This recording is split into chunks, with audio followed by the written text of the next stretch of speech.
দেখুন মাশাআল্লাহ কত সুন্দর একটা ইয়ে। এদিকে এই যে এখানে বসার সুব্যবস্থা আছে, এদিক দিয়ে ট্রেন যাওয়ার রাস্তা, আপনার ওই পাশে দোলনা, সবকিছু আছে।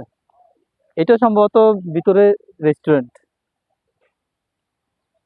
দেখেন মাশাআল্লাহ কত সুন্দর, দেখছেন পরিবেশ অনেক সুন্দর। আমি বারে বারে একটা কথাই বলি যে মমিন ইঞ্জিনিয়ার সাহেবকে অনেক অনেক ধন্যবাদ জানাই এত সুন্দর একটা মানে পার্ক দেওয়ার জন্য।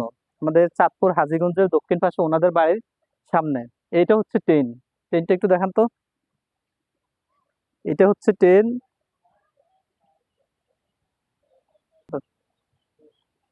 দেখেন এটা হচ্ছে দোলনা, যেমন এই যে দোলনাতে বসা, এই দোলনাতে বসবেন আর আরাম করবেন এইভাবে, ঠিক আছে। আচ্ছা, একের পর এক দেখাইতেছি। এটা দোলনা, এই সাইডে আসেন, এই সাইডে হচ্ছে এই যে শিশুদের জন্য আছে ঘোড়া। তো সবাই, আমি একটা কথা সবাইরে বারে বারে বলি যে আপনারা এই পার্কে আসবেন। মাশাআল্লাহ অনেক সুন্দর একটা পার্ক, মনোমুগ্ধ করা পার্ক। তো সবাই ভালো থাকবেন, আল্লাহ হাফেজ।